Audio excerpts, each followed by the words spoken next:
Pipa PVC pada umumnya digunakan sebagai alat sanitasi. Tapi di sini kita dapat melihat fungsi yang berbeda, yaitu sebagai fasad bangunan. Pipa-pipa ini disusun rapat dan teratur, menciptakan pola unik yang tidak hanya estetik, tapi juga sebagai pelindung dari sinar matahari langsung, membuat suasana di dalam rumah terasa sejuk tanpa mengorbankan pencahayaan alami. Selain itu, desain fasad seperti ini memberikan kesan kekinian, memiliki sentuhan kreatif yang membedakannya dari rumah-rumah pada umumnya, menghasilkan tampilan yang fotogenik dan instagramable. Selamat datang kembali di channel Awataka Studio. Di video kali ini, kita akan membahas desain rumah satu lantai dengan luas 85 meter persegi yang berdiri di atas lahan seluas 130 meter persegi. Rumah ini didesain dengan konsep tropis kontemporer, konsep yang menyesuaikan iklim tropis, serta mengikuti style rumah kekinian.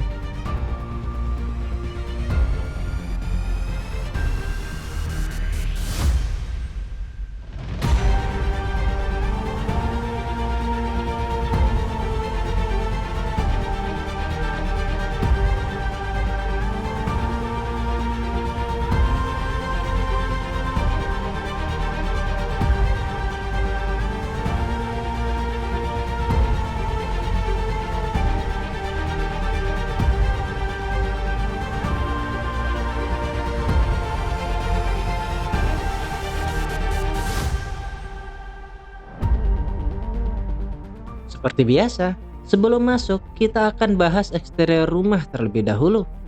Pagar adalah identitas utama sebuah rumah. Karena itu, sebisa mungkin pagar dibuat unik agar mudah dikenali sebagai ciri khasnya. Seperti pagar rumah ini, menggunakan tanaman Lee Kuan Yew sebagai barir pagarnya, menciptakan tampilan yang segar dan menyatu dengan alam.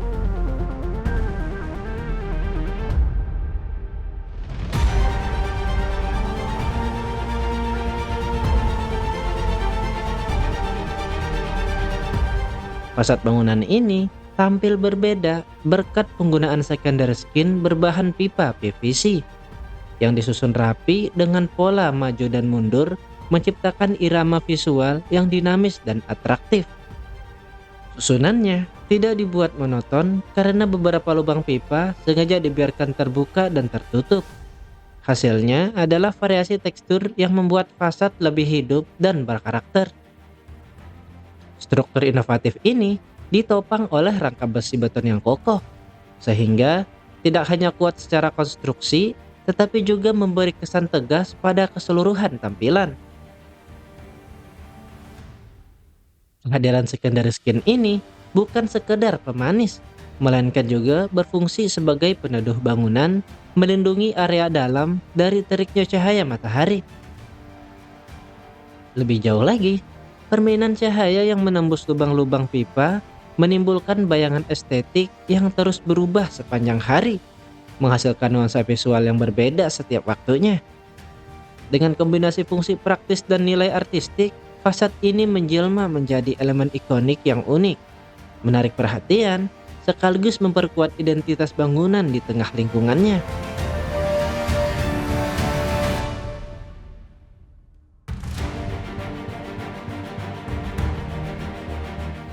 Masuk lebih dalam, kita langsung disambut oleh carport berukuran 3 kali 6 meter persegi yang cukup untuk menampung satu mobil pribadi. Area ini menjadi akses utama kendaraan sekaligus bagian pertama yang terlihat sebelum masuk ke dalam rumah. Di sampingnya terdapat teras mungil yang hangat.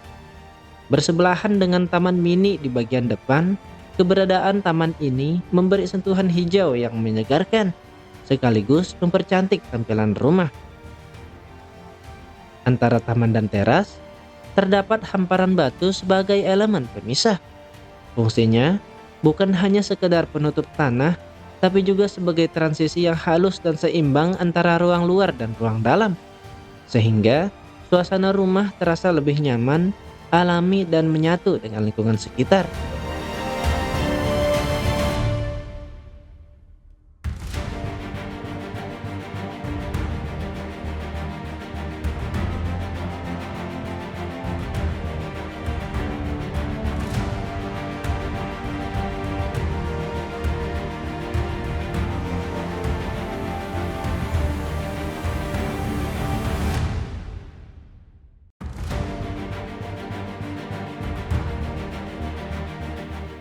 selesai dengan bagian eksterior, sekarang kita akan masuk untuk melihat interior rumah ini.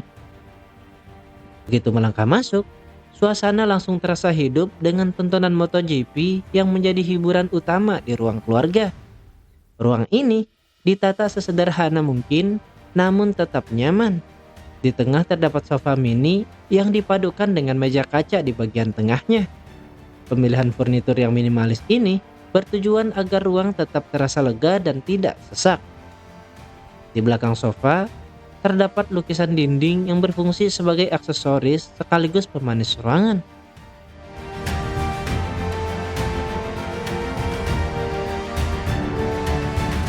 Sementara itu, pada bagian plafon dipasang dua buah kipas angin yang membantu sirkulasi udara agar ruangan selalu sejuk dan terasa segar. Untuk menambah suasana hangat, plafon juga dilengkapi dengan pencahayaan berwarna kuning, sehingga ruang keluarga ini tidak hanya nyaman tetapi juga menghadirkan nuansa akrab dan hangat untuk berkumpul bersama keluarga. Dan ini adalah area menonton yang menjadi pusat kenyamanan di ruang keluarga. Tepat di tengah ruangan terdapat beanbag yang dipadukan dengan karpet bulat di bawahnya. Kehadiran area ini membuat ruang keluarga tidak hanya sebagai tempat berkumpul, tetapi juga menjadi spot rebahan yang nyaman untuk benar-benar memanjakan pemilik rumah.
Dan ini adalah kamar tidur utama. Di sebelah kiri dan kanan tempat tidur, terdapat meja nakas yang membuat tata ruang terasa seimbang. Begitu juga dengan jendela yang ditempatkan di kedua sisi, sehingga cahaya alami bisa masuk dengan lebih merata.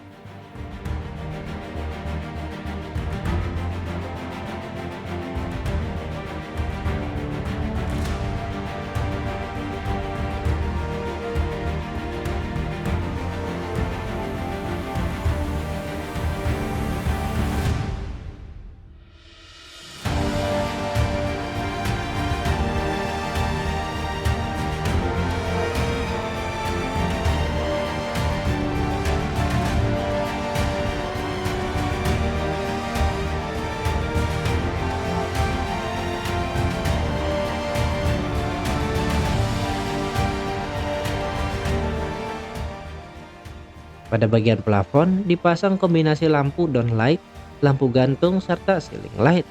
Dengan pencahayaan berwarna kuning, perpaduan ini tidak hanya memberikan penerangan yang cukup, tetapi juga menghadirkan suasana hangat dan nyaman, menjadikan kamar ini benar-benar cocok sebagai tempat beristirahat.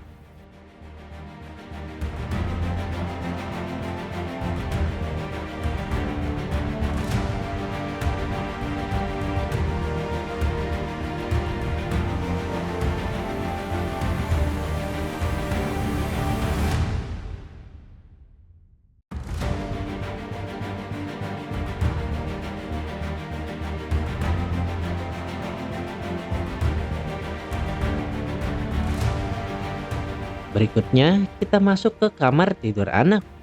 Ruangan ini didesain dengan kasur bertingkat untuk memaksimalkan efisiensi ruang, sehingga area lantai tetap terasa lega. Di sampingnya terdapat lemari penyimpanan yang menyatu dengan desain, membuat kamar anak ini tetap rapi sekaligus fungsional. Dapur didesain dengan kaidah segitiga fungsi. Kompor diletakkan di sisi kanan, kemudian sink berada di bagian tengah dan kulkas ditempatkan di sisi kiri. Tata letak ini sengaja dibuat untuk mempermudah aktivitas di dapur, mulai dari mengambil bahan mentah di kulkas, membersihkannya di sink, hingga akhirnya dimasak di kompor. Dengan alur yang sederhana ini, kegiatan memasak lebih efisien dan nyaman.